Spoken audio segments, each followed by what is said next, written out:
JAC board के द्वारा जो निकाला गया है आकांक्षा का नोटिफिकेशन, आप सभी को तो आकांक्षा का नोटिफिकेशन तो मिल ही गया होगा। तो हम इसी के रिगार्डिंग आज बात करने वाले हैं कि आकांक्षा का सिलेबस किस प्रकार का है और आकांक्षा में किस प्रकार की तैयारी करनी है, उसमें क्या क्या हमें पढ़ने होंगे, क्या क्या स्ट्रेटजी अपनानी होगी, उसके सारे के बारे में हम लोग पूरी तरीके से डिटेल से इसकी जानकारी निकालने की कोशिश करेंगे और उम्मीद करते हैं कि सारा जानकारी आपको मिलता रहे। और चलिए देखते हैं क्या होता है इसमें।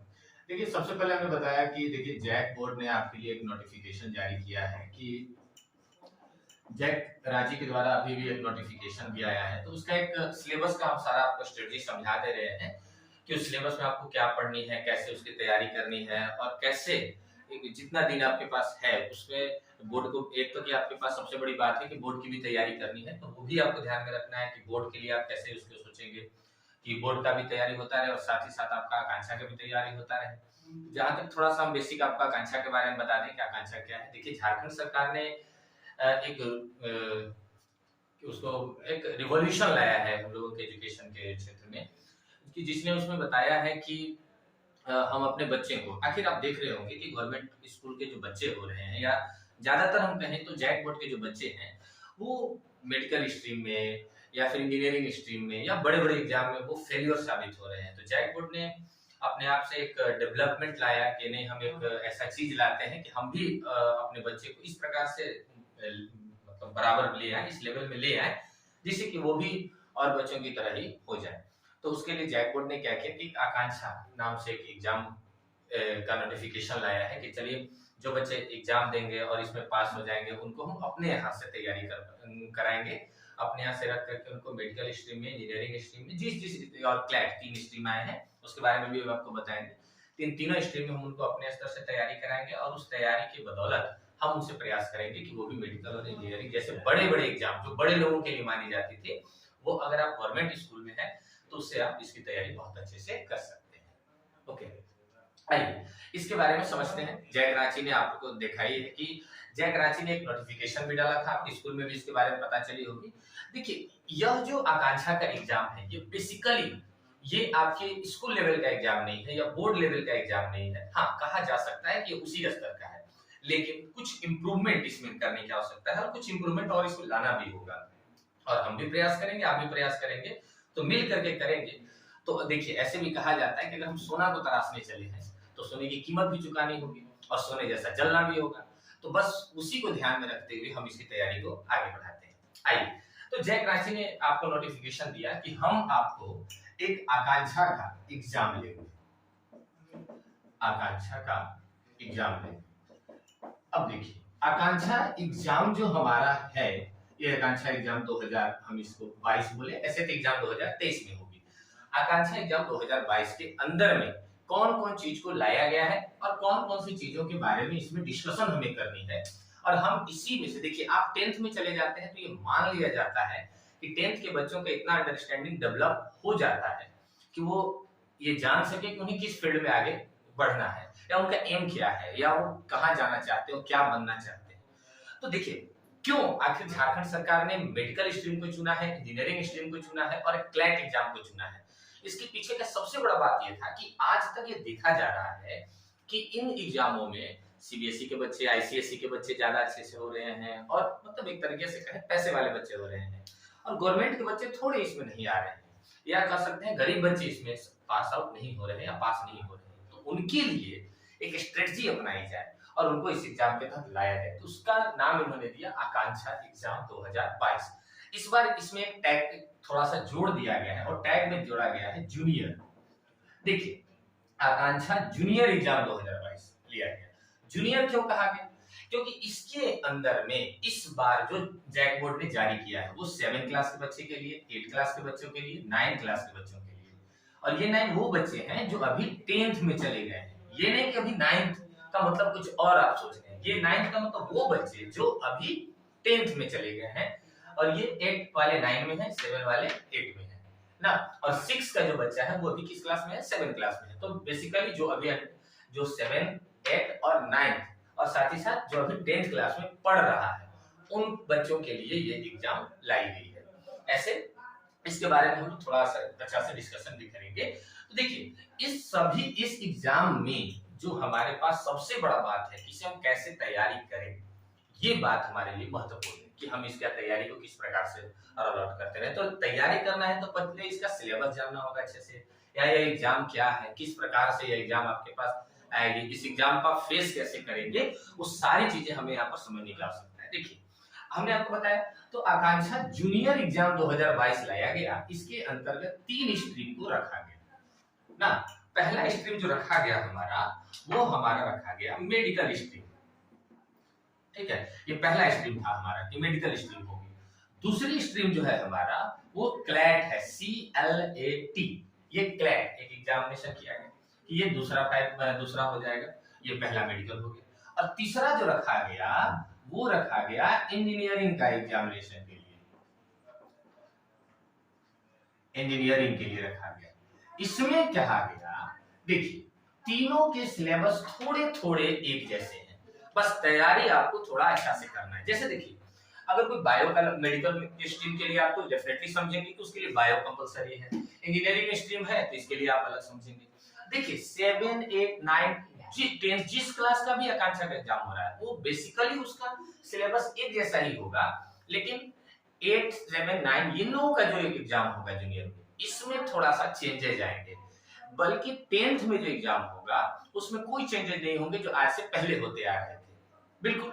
अब समझते हैं कि एक एक का हम लेते हैं। पहले हम समझते हैं कि मेडिकल एग्जाम में हमें किस प्रकार की तैयारी करनी होगी और मेडिकल का हमारा सिलेबस क्या है और इसमें हम लोग क्या क्या बातें कर सकते हैं। देखिए इन चीजों को जानने से पहले मैंने आपको क्या कहा कि अगर हम आकांक्षा को 2 भाग में बांट दें, सेपरेट करें, एक पार्ट कर दें जो हमें 10th लेवल वाले में देना है और एक पार्ट कर दें जो 10th से नीचे वाले में देने हैं, दो कैटेगरी हम बांट लें। तो हम पहला कैटेगरी देखिए 7, अगर आप ईमानदारी से बात करें तो 10th क्लास में जो बच्चे पढ़ रहे हैं उनके पास तो सिर्फ एक ही मौका है, जबकि 10th से नीचे वाले जो बच्चे हैं उनके पास तो बहुत सारे मौके हैं कि भाई 7 है, 8 है, 9 है, उसमें वो करते रहेंगे, लेकिन 10th के पास तो एक ही मौका है। और देखिए इस सिलेबस में हमारे पास मेडिकल स्ट्रीम में भी टोटल 160 क्वेश्चंस होंगे। कितने क्वेश्चन होंगे? 160 क्वेश्चंस होंगे टोटल। अब देखिए चाहे आप मेडिकल का एग्जाम दीजिए, क्लैट का दीजिए या फिर इंजीनियरिंग किसी का भी दीजिए, आप डेफिनेटली आपको 160 क्वेश्चन से फेस करना होगा। क्लियर है? अब देखिए 160 क्वेश्चन है, 1 मार्क्स ईच क्वेश्चन, तो हम बोलेंगे 160 into 1 यानी कि 160 मार्क्स का भी एग्जाम होगा। यहां भी हम क्लियर है। अब इसके पास होता है कि सर टाइमिंग कितना हो सकता है? टाइमिंग के लिए आपके पास 3 घंटे का समय है। 3 घंटे का समय बोले तो 180 मिनट का आपके पास कुल समय है, ठीक है। 160 क्वेश्चन है आपके पास, एक 1 मार्क्स ईच अदर, सिर्फ एक मार्क्स का है तो 160 into 1 160 मार्क्स का हो गया और टाइमिंग आपके पास 3 घंटे का है। अब देखिए क्या क्या हमें इस स्ट्रीम में पढ़नी है। मेडिकल अगर स्ट्रीम है तो मेडिकल स्ट्रीम में पढ़ने का मतलब ही है बायो, यानी कि बायोलॉजी। और देखिए मैं आपको अच्छे से कह दे रहा हूं, ये है तो कहने के लिए कि 10th बेसिस पर एग्जाम है, पर आप ये समझ करके अगर इस एग्जाम में बैठ रहे हैं कि हम तो 10th में ठीक ठाक है भाई और हम 10th को अच्छा से कवर कर ले रहे हैं, तो इतना से आपका होने वाला नहीं है। बिकॉज़ अभी आपको समझ में आएगा। बायोलॉजी हो गया, एक पेपर, मतलब पेपर क्या बोले यहाँ पर, फिजिक्स ले लीजिए, केमिस्ट्री हो गई, और चौथा पेपर जहां आपको थोड़ा सा दिक्कत किया जा सकता है, फंसाया जा सकता है, ये है math. Math means mental ability test, mental ability test. इस सभी के अकॉर्डिंग देखिए मेरे पास हम कह सकते हैं मेडिकल स्ट्रीम का जो सिलेबस है उसके 4 फेजेस हैं या 4 टाइप्स हैं। पहला टाइप से हमारा बायोलॉजी का, फिजिक्स का, केमिस्ट्री का और MAT मेंटल एबिलिटी टेस्ट। देखिए सबसे इंपॉर्टेंट बात ये है हमें मैथ के सिलेबस को समझना। बायोलॉजी कुछ हद तक समझ में आती है, इसका सिलेबस क्या है। फिजिक्स की भी कुछ हद तक सिलेबस मुझे समझ में आती है क्योंकि हमने वही चीज पढ़ के आया है। 6, 7, 8, 9, 10 जो भी क्लास आप सोच रहे हैं उन क्लासों में इन चीजों को तो हमने पढ़ के आया है, तो मुझे कुछ हद तक ये बातें तो समझ में आ रही है कि इसके अंदर में मुझे किन किन चीजों को पढ़ना है। रही बात MAT की यानी मेंटल एबिलिटी टेस्ट की, तो इस सेक्शन में हमारे पास जो सब स्ट्रेटजी तैयार करना है बहुत ही हायर अंडरस्टैंडिंग का तैयार करना है। ये नहीं है कि जो अभी तक हम पढ़ के आ रहे हैं, क्योंकि आप मैथ में जानते हैं कि बेसिकली मैथ के अंदर में दो कैटेगरी बनेगी। पहला कैटेगरी मेरा मैथ का बनता है वर्बल और दूसरा बनता है नॉन वर्बल। हम लोग वर्बल सेक्शन में आपको इस बार सिलेबस में बताऊंगा कि वर्बल सेक्शन में आपको कौन कौन से चीज पर फोकस करना है, क्या क्या आपको पढ़नी है। नॉन वर्बल के अंदर में हमें कौन कौन चीज को पढ़ना है और कौन कौन चीज को छोड़ना है, क्योंकि मैथ का जो सिलेबस होता है बहुत ब्रॉड होता है। आप ये सोच नहीं सकते कि आपकी कल्पना में भी ये नहीं बात आएगी कि आप मैथ में कितना सारा क्वेश्चन डाला जा सकता है। मैथ का अंडरस्टैंडिंग अपने आप में बहुत बड़ी बात हो सकती है। आइए क्लियर। अब देखिए इसमें टोटल मेरे पास 160 क्वेश्चन है, 4 स्ट्रीम में ये बटा हुआ है। अगर ये 4 स्ट्रीम में बटा हुआ है, इसका मतलब है कि 40 40 40 40, मतलब बायोलॉजी में भी 40 क्वेश्चन, फिजिक्स में भी 40 क्वेश्चन, केमिस्ट्री 40 क्वेश्चन और मैथ भी हो गया 40 क्वेश्चन। देखिए 40 40 40 क्वेश्चन समझा है। अब इसमें थोड़ा सा हम आगे समझाते हैं आपको। देखिए अब ये 40 40 क्वेश्चन है, तो ये नहीं है कि आप अभी तक जो सोच रहे हैं कि तुक्का मार के काम चल जाएगा, ऑब्जेक्टिव टाइप आएगा भी, जैसे आपने 9th क्लास में भी किया था, 8 में भी थोड़ा बहुत देखे ही होंगे, या थोड़ा बहुत आप जानते हैं इस बात को, कह चलो भाई 2-4 तुक्का मार दिए तो कुछ काम चल जाएगा। यहाँ वो आप नहीं कर सकते हो, इसी में आप फंसते हैं। क्यों? क्वेश्चन तो मेरा 160 क्वेश्चन है, मार्क्स भी मेरा 160 मार्क्स है, ये भी ठीक है, तो फंस क्यों रहे हैं? क्या दिक्कत हो रही है? दिक्कत यह है इसमें हमें नेगेटिव मार्किंग की भी व्यवस्था है, ये दिक्कत होगी। नेगेटिव मार्किंग का मतलब 0.2 मार्क्स काट लिए जाएंगे ईच। अगर कोई गलती आप कर रहे हैं, एक क्वेश्चन अगर आप गलत करते हैं तो 0.25 मार्क्स काट लिए जाएंगे। इसका मतलब सीधा सीधा ये हुआ कि अगर हम 4 क्वेश्चन लगातार गलती करते हैं तो एक सही वाला जो क्वेश्चन है वो भी मेरा गलत हो जाएगा। क्लियर है ना? देखिए अगर आप 0.25 मार्क्स गलत कर पा रहे हैं और लगातार 4 गलत हो रहा है तो आपका एक अच्छा वाला भी कट गया नंबर, मतलब वहां भी मार्क्स आपके कम हो गए। आपको इस बात से इस बार अपने आप को चेंज करना होगा कि आप वही क्वेश्चन का आंसर देंगे जो क्वेश्चन पूरी तरीके से आपको लग रहा है कि नहीं ये सही है, इसका आंसर यही होगा। आप एकदम से 100% सिक्योर है कि नहीं ये इसका आंसर ये होगा और हमें यही करना है। तो बच्चे ये अगर आप कर लेते हैं कि नहीं हम गलती इस बार नहीं करने वाले, जो मुझे समझ में आ रहा है उतना ही कर रहे हैं, हाँ एक दो तुक्के चलते भी है, चलो ठीक है, एक आध दो तुक्का लगाए, हो सकता है कि हाँ चलो ठीक है इसमें मार्क्स आ गया तो चलो वो तो गिफ्ट मार्क्स हो गया। लेकिन अगर आप सब क्वेश्चन को तुक्का मारने चले जाए तो आई थिंक ये सही नहीं होगा, क्योंकि यहाँ नेगेटिव मार्किंग भी है। और ये मैं जो बात कर रहा हूँ ये सभी जो भी जूनियर सेक्शन में जो भी आ रहे हैं 10 से नीचे जो 9, 8, 7 जो भी भरे जाएंगे उन सभी के लिए आपको सेम कंडीशन आपको समझना है। अब बात हम करें आपको कि बायोलॉजी में क्या पढ़नी है, फिजिक्स में क्या पढ़नी है, केमिस्ट्री में क्या पढ़नी है। और देखिए मैथ का जो है मैंने जो अभी इससे पीछे लिखा था इंजीनियरिंग सेक्शन, क्लैट सेक्शन और मेडिकल सेक्शन, तीनों के लिए मैथ कंपलसरी है, MAT कंपलसरी पेपर है। और मैथ के लिए मुझे क्या क्या पढ़ना है, देखिए कुछ बच्चे जो होते हैं, ऐसे अगर हम कुछ बच्चे की बात छोड़ दें, ऐसे भी होते हैं, तो क्लैट सेक्शन में बहुत कम बच्चे जाते हैं। ज्यादातर का चॉइस होता है कि हम चलो मेडिकल फील्ड में जाएंगे या इंजीनियरिंग फील्ड में जाएंगे। उन कंडीशंस को हम ध्यान में रखते हुए हम ज्यादातर क्लैट का सिलेबस तो ठीक ठाक है, चलो जो भी बात होगी उस पर देख लिया जाएगा, लेकिन मेडिकल और इंजीनियरिंग के लिए आपको बहुत अच्छे से फोकस करने की जरूरत है। देखिए बायोलॉजी में जो आप पढ़ के आए, देखिए 10th क्लास का जो क्वेश्चन 10th क्लास में जो सिलेबस आपके बायोलॉजी में सफिशिएंट है, लेकिन 10th से थोड़ा सा अपने आप को अपडेट करना होगा और आपने आपको ये मान करके आपको चलना होगा कि आप 10th में नहीं 11 में। अगर आप अपने अंडरस्टैंडिंग को 11 क्लास के तरीके से डेवलप कर पाइएगा, आई थिंक आपको बायोलॉजी के 40 क्वेश्चन समझ में आ जाएंगे और 40 भी बन जाएंगे। और ये क्वेश्चन जो भी 40 के 40 आते हैं पूरे एनसीईआरटी से लाइन बाय लाइन मैच करते हैं, लेकिन जो सबसे बड़ी प्रॉब्लम ये है कि आप सिर्फ 10th बेसिस पर रह करके आप इसको कंप्लीट नहीं कर सकते हैं ना। अगर हम इसको बिलो लेकर के जाए, बिलो मतलब छोटे बच्चों के लिए 8, 9 वालों के बच्चों के लिए, तो उनके लिए भी 8 क्लास का है, 7 क्लास का है, सफिशिएंट है।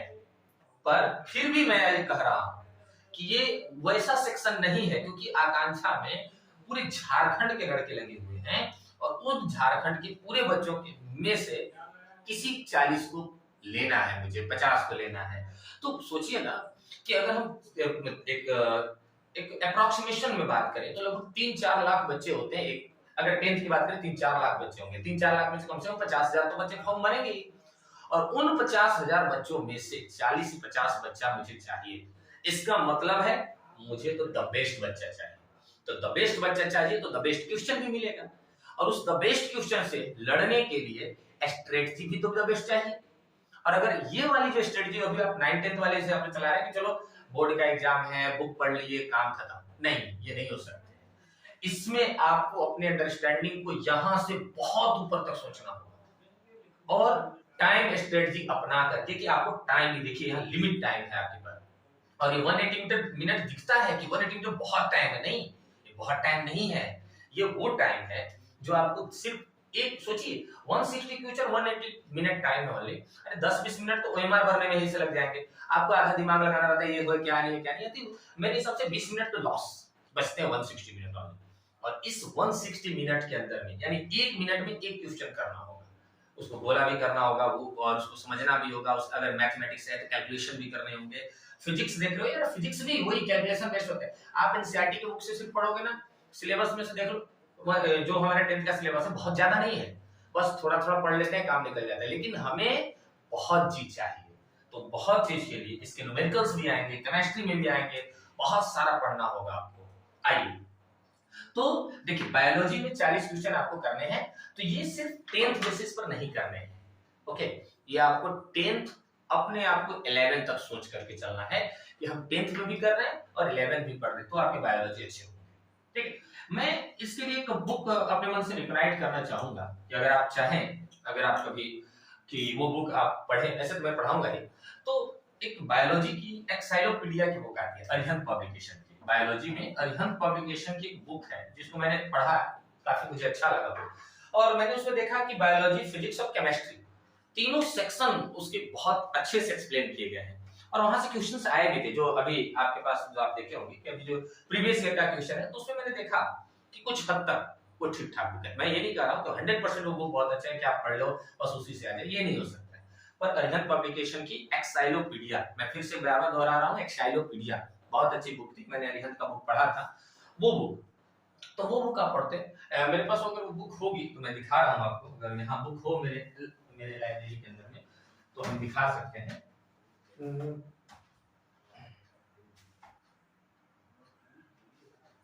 नहीं, यहाँ तो अभी उपलब्ध नहीं है, आप सर्च करोगे या जहां भी देख लेना, अरिहंत की बुक है, बहुत अच्छी बुक मुझे लगी। अब देखिए, तो वहां से बायोलॉजी हो जाते हैं। हाँ, कुछ बच्चों ने मुझे बताया था कि सर मेरे पास भारती भवन की किताब है, क्या वो अच्छा है या नहीं? नहीं, वो भी क्या, मैंने आपको बताया ना, किताबें खराब नहीं होती है, आपका अंडरस्टैंडिंग खराब हो जाता है, क्योंकि आप बहुत छोटे बच्चे हैं, आपको अंडरस्टैंडिंग डेवलप करनी होगी। तो अरिहंत पब्लिकेशन का आप ले लो, बहुत अच्छी बुक है, यहाँ से आपके काम निकल जाएंगे। क्लियर?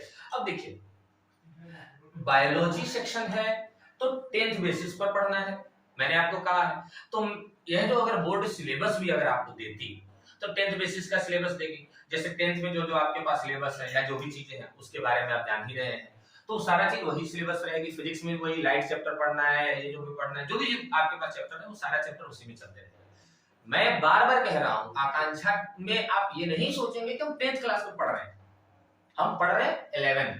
अगर ये सोच करके पढ़ रहे हैं, आपसे आकांक्षा निकल जाएगा बहुत अच्छे से। और देखिए, आकांक्षा में ये नहीं कही गई है कि सिर्फ आपको पीटी लेकर के हम छोड़ देंगे, पीटी भी है और मेंस भी है। तो ऐसा अब ये नहीं, ये बोर्ड ने नहीं लिखा है कि आपको पीटी भी देने और मेंस भी देनी है, लेकिन शॉर्टलिस्टेड करने के लिए आपको मेंस भी देना पड़ सकता है, ये जरूरत पड़ सकती है। और आगे बढ़ेंगे हम लोग। देखें, अब देखिए, बायोलॉजी, फिजिक्स, केमिस्ट्री, अगर आप 10th बेसिस वाले आकांक्षा की बात कर रहे हैं तो इसमें आपको 9th का पढ़ना होगा पूरे अच्छे से, 10th का पढ़ना होगा और 11th का पढ़ना होगा। अब आपको यहाँ से अब आपको डर लगने लगेगा, तो सर ऐसा तो है कि अगर हम 11 पढ़ने जाएं तो 10th का बोर्ड खराब हो जाएगा। बिल्कुल सही सवाल है, आपके मन में बहुत अच्छा सवाल। देखिए, यहाँ क्या करना है, जो चीज आप 10th में पढ़ रहे हैं इससे थोड़ा सा ब्रॉड होने की कोशिश करिए। जैसे पहला एक्सरसाइज है मेरे पास, जय प्रक्रम, मान लो जय प्रक्रम में आप जो पढ़ रहे हैं उसमें पहला है, पहला जो पार्ट है वो है पोषण, न्यूट्रिशन। तो न्यूट्रिशन में जो हमें पढ़ना है, जैसे उसमें देखिए क्या लिखा हुआ है, पोषण, पोषण का डिफाइन किया हुआ है, पोषण किसे कहते हैं, पोषक पदार्थ क्या है, पोषक, पोषण से क्या फायदे हैं क्या नुकसान है, जो भी बातें हमने कर लिया। पोषण के दो टाइप्स होते हैं, स्व पोषण विषम पोषण, आप जानते हैं। तो स्व पोषण है, तो स्व पोषण के दो टाइप्स भी हैं। अब हमारे एनसीईआरटी में तो वो बात का डिस्कशन नहीं है कि स्व पोषण के भी दो टाइप्स हैं, ये तो नहीं है। फिर अब वो दो टाइप्स हो गए, तो अब आपको क्या करना है कि हम तो पोषण पढ़ लिए, पोषण में हमने दो टाइप्स पढ़ लिया, स्व पोषण और पर पोषण। स्व पोषण में भी हमने बात कर लिया ये है, लेकिन स्व पोषण के अंदर में जो दो टाइप है ये हमें एनसीईआरटी में नहीं पढ़नी, 10th क्लास के अकॉर्डिंग हम क्या करेंगे, उसकी भी स्टडी करेंगे। हम टीचर से पूछेंगे कि सर पोषण, पोषण के दो टाइप्स, पोषण हो गया सर स्व पोषण, पर पोषण या विषम पोषण जो आप कर रहे हो, इसके दो टाइप्स है। विषम पोषण है, विषम पोषण के भी 3 टाइप्स बनाए गए हैं, उन 3 में भी हम उसको बताएंगे सर ये है। फिर उसमें उनका पोषण क्या हो रहा है, वो क्या खा रहे हैं, कैसे कर रहे हैं, अगर वो स्वपोषी है, अगर पेड़ है, जैसे पढ़ा जाता है कि कुछ पेड़ है, कुछ बैक्टीरिया है, ये स्वपोषी जीव है। अगर ये स्वपोषी है तो क्यों यह स्वपोषी है ना। बहुत अच्छा सर, कि अगर हम जानते हैं सर कि जो पेड़ पौधे हैं वो स्वपोषी पदार्थ है, कुछ हम कुछ और जीव के बारे में जानते हैं सर जो स्वपोषी भी है। जीव का मतलब जो एक कोशिकीय है, यूनिसेलुलर जीव का आप कह रहे हैं, तो ये चीज आपको करना है। जो हम पढ़ रहे हैं थोड़ा सा उससे अपने आप को डेवलप कर दीजिए, कि जो हमें 11 में पढ़नी चाहिए थी वो हम 10th में ही पढ़ लें, क्योंकि हम एक बहुत बड़े चीज पर काम कर रहे हैं। फिजिक्स में भी वही हाल, लाइट है तो लाइट का थोड़ा और ज्यादा स्टडी करने की कोशिश करें, डिफरेंट बुक आप पढ़ो। जैसे आपके पास एनसीईआरटी है तो एनसीईआरटी से हट करके भी कोई 2-4 बुक पढ़िए, तो उससे क्या होगा, आपका डेवलपमेंट बढ़ जाएगा। और जो मैंने एक्साइलोपीडिया की बात किया है, जो अरिहंत पब्लिकेशन का, मैंने उसको पढ़ कर देखा, उसमें कुछ बातें आगे की गई है और वही तो हमें चाहिए। अरे भाई बोर्ड तो कहेगी ये बात को कि हमने आपको 10th का दिया है, ये आपको जानना चाहिए था। तो वो चीजें अभी आपके पास तो चूंकि बोर्ड के लिए भी टाइम नहीं है, इधर भी टाइम नहीं है, तो थोड़ा सा उसी पढ़ाई में से अपने आप को डेवलप कर दीजिए। अब आता है फिजिक्स, केमिस्ट्री और बायोलॉजी की बात हो गई। मैथ में हम आपको बायोलॉजी में बताएंगे कि बायोलॉजी में कौन कौन सा सेक्शन है जो कि आपको बहुत अच्छे से पढ़ना है, मैथमेटिक्स में कौन सेक्शन करना है बहुत अच्छे से पढ़ना है, उनके बारे में भी हम लोग डिस्कशन करेंगे। अब आते हैं थोड़ा सा मैथ का सिलेबस, क्योंकि मैथ एमएटी का जो सिलेबस है, मैं कह रहा हूं बार बार इस बात को कि एमएटी का जो सिलेबस है वो एक ऐसा सिलेबस है जो मुझे क्लैट में भी काम देगा, इसमें भी काम कर रहे हैं, इंजीनियरिंग वाला में भी काम है कि वहां भी ये हमारी सहायता करेगा, और मेडिकल फील्ड में भी है। यानी कि हम कह सकते हैं कि ये मैथ का जो सेक्शन है ये मेरे लिए बहुत ही इंपॉर्टेंट है। तो हमें मैथ का सेक्शन पहले समझना होगा, क्योंकि देखिए मैथ एक ऐसा चीज, मैंने पहले कहा है कि जो इसको कि आपने अभी तक नहीं पढ़ा है, चाहे आप 7 क्लास हो, 8 क्लास हो, 9 क्लास हो, 10 क्लास हो, किसी भी क्लास की आप बात करें, मैथ आपने नहीं पढ़ा है। देखिए हाँ, मैं कुछ बच्चे जिनके पास, जिन्होंने नवोदय की तैयारी की होगी, आपको मालूम होगा, जो लोग नवोदय पढ़े होंगे उनके लिए मैथ का सेक्शन तो बहुत अच्छा होता है, क्योंकि वो कुछ हद तक समझ पाते हैं। अगर आप स्कॉलरशिप का एग्जाम दिए होंगे, एनएमएनएस का दिए होंगे, जो सीएम स्कॉलरशिप का दिए होंगे, तो यहाँ भी मैथ सेक्शन से जो क्वेश्चन आए होंगे तो आपका पल्ला उनसे पड़ा होगा और आप जान रहे होंगे कि मैथ सेक्शन में क्या क्या होता है। तो देखिए मैथ सेक्शन जो है इसको अगर हम बांट दें तो मेरे पास 2 टाइप्स हो जाएंगे। एक टाइप जो मेरा होता है वो वर्बल होता है, यानी हम भाषिक, हिंदी में से हम भाषिक करते हैं, पर उतना हिंदी जानने की जरूरत नहीं है। एक टर्म है मेरा पास वर्बल और एक हमारा है नॉन वर्बल। हमें नॉन वर्बल और एक वर्बल, देखिए वर्बल के अंदर में जो मैंने अपने स्तर से सिलेबस तैयार किया है, इसमें हम 10 सेक्शन को ही मात्र जोड़ेंगे, सिर्फ 10 सेक्शन। अगर आप 10 सेक्शन इसका करते हैं तो 20 क्वेश्चन यहां से आएंगे। और नॉन वर्बल जो सेक्शन है इसका मैंने किया था अप्रॉक्स में 5 सेक्शन, अगर आप इसका कर लेते हैं तो यहां से 4 गुनी, यानी पंचम का 20 क्वेश्चन यहां से, और यहां से जो 10 है यानी 10 गुना 20। मेरे हिसाब, अब ये नहीं कर रहे कि आप याद करोगे नहीं, वर्बल में 10 गुना 20 ही रहेगा, नंबर ऐसा नहीं है। पर जो प्रीवियस ईयर का क्वेश्चन है, देखिए इससे पहले जो एग्जाम होते थे आकांक्षा में उसमें एमएटी नहीं था, बाद में इसमें एमएटी जोड़ा गया। क्योंकि देखिए हम सब जानते हैं मुझे बहुत तेज बच्चा नहीं चाहिए, मुझे एक ऐसा बच्चा चाहिए जिसका अंडरस्टैंडिंग बहुत अच्छा हो, जो चीजें को प्रैक्टिकली सोचता हो। और प्रैक्टिकली सोचने के लिए एमएटी बहुत अच्छा चीज है, जिसमें हम बच्चे को ये जान सकेंगे कि बच्चा कितना जानता है, कितना सोच सकता है अपने आप को। क्योंकि देखिए आप बायोलॉजी पढ़ते हो, मैथमेटिक्स पढ़ते हो, फिजिक्स पढ़ते हो, केमिस्ट्री पढ़ते हो, कुछ भी पढ़ते हो, उसमें आपके पास सबसे बड़ा जो ताकत है वो रटने वाला ताकत है। इसमें रट करके काम नहीं चलने वाला, यहाँ पर रट करके नहीं जीत सकते।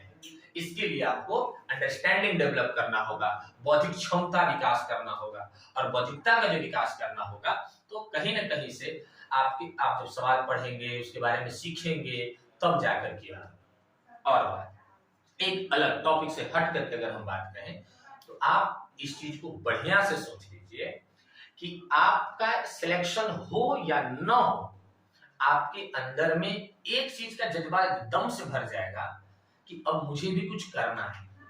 बोर्ड ने आपको ये चीज बताने के लिए ये एग्जाम कंडक्ट किया है कि आपको समझ में आ जाएगा कि हम भी कुछ करना चाहते हैं और हम भी कुछ कर सकते हैं, और हमारी सोच थोड़ी बढ़ जाएगी, ताकि अब हम भी, आज तक हम सोचते नहीं थे यार, गवर्नमेंट के बच्चे थे, गवर्नमेंट स्कूल में पढ़ने वाले बच्चे, ग्रामीण क्षेत्र के रहने वाले, गांव के बच्चे, कमजोर बच्चे थे, आर्थिक रूप से कमजोर थे, हम ये नहीं समझते थे कि हम मेडिकल और इंजीनियरिंग नाम का एग्जाम का या कुछ भी होता है उसमें हम फॉर्म भरेंगे। अरे बोर्ड ने मुझे इतना तो समझा दिया, मेरा अंडरस्टैंडिंग तो बढ़ा दिया, तो बस थोड़ा सा मौका है, अगर इस चीज को अगर आप कर लेंगे, हमें पाना है, यू विल बेटर, अब हो सकते हो।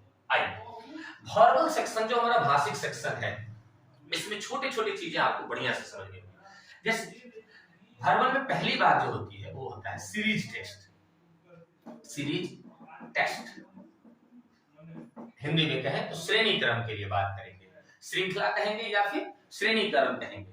अगर आप नोट डाउन करना चाहें तो कर सकते हैं। पहला मेरा पार्ट है वो है सीरीज टेस्ट का। फिर इसके बाद जो अगला पार्ट है मेरे पास वो है एनालॉगी। एनालॉगी आपके लिए एकदम नया है, घबराने की बात नहीं है। हम लोग प्रयास करेंगे कि आपको इस सारी चीजों को एक एक करके पूरी तरीके से क्रमवार आपको हम बताने की कोशिश करेंगे कि आपको एकदम अच्छे से समझ में आए। एनालॉगी हो जाएगा। फिर आता है क्लासिफिकेशन।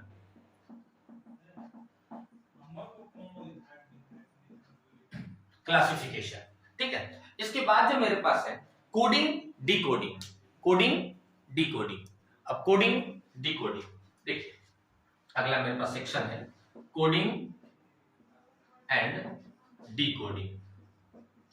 कोडिंग डिकोडिंग में भी आपको ध्यान देनी होती है। जैसे अगर APPLE तो एप्पल लिखा हुआ है, तो कभी कभी क्या, जैसे आप भी कभी आपस में दोस्त लोगों में बात किए होंगे कोड में, कहते हैं ना, तो कोड में का मतलब क्या हो, थोड़ा सा चेंज कर करके आप उसमें से बात करते हैं। तो कोडिंग डिकोडिंग हो गया। अगला जो मेरे पास होता है वो होता है distance and direction. Distance and direction.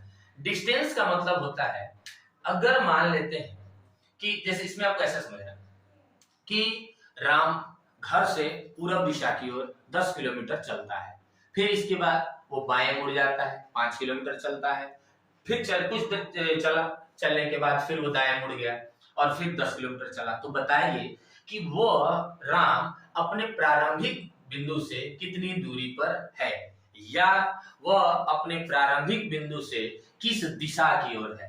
तो यह जो मेरा सेक्शन है इसके लिए हम कहेंगे डिस्टेंस एंड डायरेक्शन। थोड़ा हम नीचे भी चलेगा नीचे।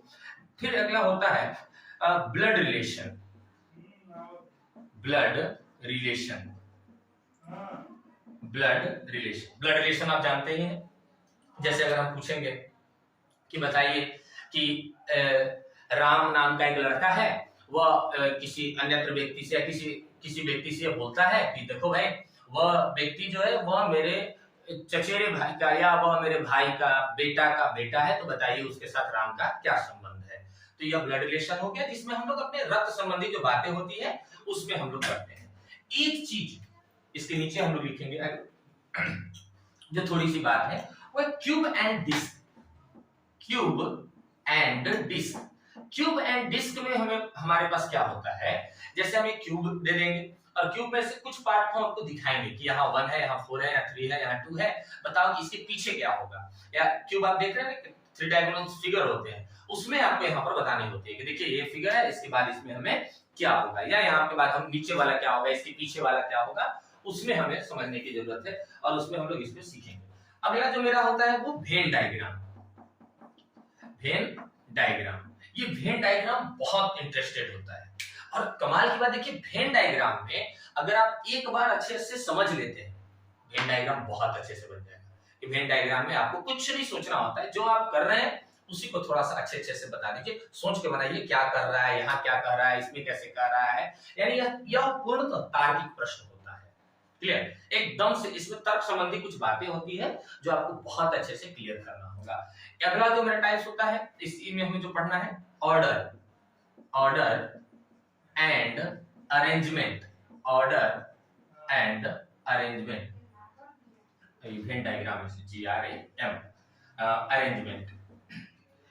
देखिए ऑर्डर एंड अरेंजमेंट में क्या करनी है, अरेंजमेंट में ध्यान देना होता है। जैसे अगर हम बोले कि एक क्यू, एक वर्ड है क्यू, क्यू का मतलब होता है जैसे मैं यहाँ खड़ा हूं, देखिए बहुत अच्छे से आप इसको समझिएगा, एक मजेदार सा क्वेश्चन है। अगर हम आपसे एक क्वेश्चन पूछें, अगर आप समझ पाए तो उसका आंसर बताएंगे। देखिए मान लेते हैं कि जैसे आप देखे होंगे कि सिनेमा घर का टिकट लेते हैं, रेलवे का टिकट लेते हैं, बहुत जगह का जो आप टिकट लेते हैं उसका देखिएगा। तो मान लेते हैं कि एक आदमी है जो खिड़की पे बैठा हुआ है, जो टिकट बेचने वाला है, टिकट बेचने वाला आदमी है जो खिड़की पर बैठा हुआ है। जैसे आप देखते हैं एक जनरली ऐसा बॉक्स होता है, उसमें वो बैठे रहते हैं, वो बेचारा बैठा हुआ है, टिकट वहां से बेच रहा है। और इस ग्रुप के अंदर में लाइन में 10 लोग लगे हुए हैं। मैं ऐसे अरेंज कर दूं, 1 2 3 4 5 6 7 8 9 10 लोग, 10 लोग ऐसे लाइन में खड़े हैं। अब हम आपसे सवाल पूछें कि क्यू में कितने लोग हैं, कतार में, लाइन में कितने लोग हैं, बताइए। आप सोच रहे होंगे कि कतार में तो 1 2 3 टोटल 10 लोग हैं। नहीं, इसका आंसर 10 नहीं है, इसका आंसर 9 होता है। क्यों? क्योंकि देखिए क्यू का मतलब होता है जो लाइन में है, खड़े हैं। देखिए यहां से यहां तक 9 लोग खड़े हैं, जबकि यह जो आदमी है यह सर्विस ले रहा है, यानी यह क्यू में नहीं है। समझ में आ रही बात को? यह आदमी सर्विस ले रहा है, सर्विस प्रोवाइडर से सर्विस ले रहा है, जिस कारण हम ये नहीं कहेंगे कि यह आदमी क्यू में है, बल्कि ये जो 9 है ये सब के सब क्या है, क्यू में है। क्लियर? तो ये चीज आपको ध्यान देनी होती है। तो क्यू में कितने हैं, 9 है। कारण क्या हुआ कि जो सर्विस लेता है उसे हम नहीं मानते हैं कि वह आदमी लाइन में या क्यू में है। अगला जो अंतिम बात होगी इसके अंतर्गत वो होता है मैथमेटिकल एबिलिटी टेस्ट। मैथमेटिकल, ध्यान देना, MAT ये अलग चीज है और ये मैथमेटिक्स का चीज है, ये अलग चीज है। तो mathematical ability test, mathematical ability test, ये चीज देखिए वर्बल सेक्शन में है, जो हमने यहाँ पर 4 यहाँ लिखा और इसके पीछे जो 6 लिखे थे हमने। तो ये चीज है आपके पास जो आपको एक एक करके ध्यान देना है। देखिए क्यूब एंड डिस्क सेक्शन में थोड़ा सा दिमाग को बढ़ाना होगा, बाकी बाद कोई सेक्शन ऐसा नहीं होगा, आप विश्वास रखोगे अगर आप थोड़ी सी अच्छे से पढ़ाई करते हैं तो, कि आपसे क्वेश्चन सॉल्व नहीं होंगे। Question A to Z solve होते हैं, लेकिन उसको समझना होगा। नॉन वर्बल जो सेक्शन है यहाँ भी हम कुछ ऐसा ही सिमिलर चीज ही यहाँ आएगा। जैसे नॉन वर्बल के अंदर में सबसे पहला जो चीज है वो है क्लासिफिकेशन। क्लासिफिकेशन जो आपने देखा था, एक सेक्शन है जो वर्बल में भी है, नॉन वर्बल में भी है, और नॉन वर्बल के अंदर में है वो सेक्शन है हमारा क्लासिफिकेशन। क्लासिफिकेशन में हम लोग सब बातें को सीख लेंगे। अब अगला है हमारे पास सेम फिगर।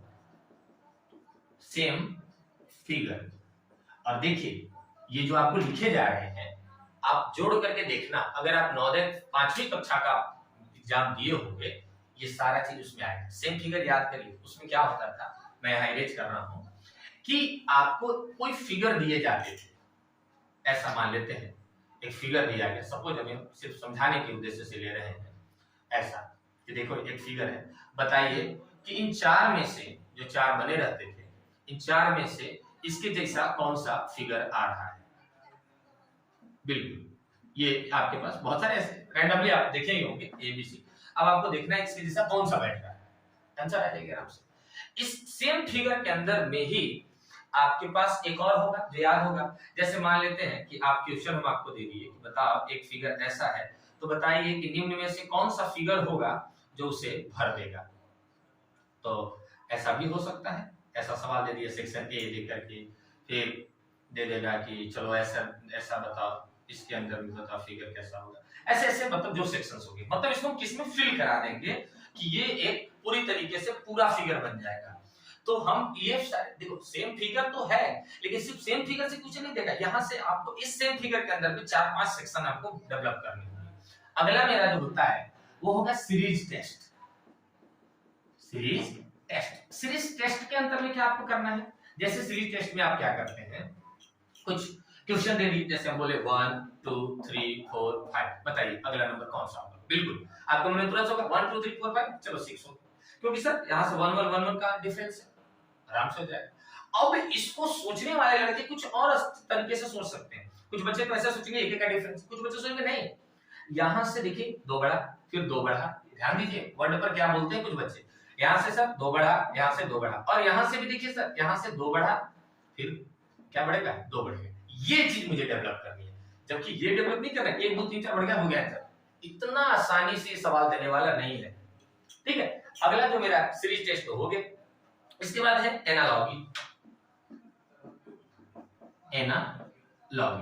एनालॉगी जो सेक्शन है ये ठीक ठाक ही है, लेकिन थोड़ा सा मुझे इसमें दिक्कत करेगा। और अंतिम जो सेक्शन है हमारे पास वो है कंप्लीट सीरीज। Complete series,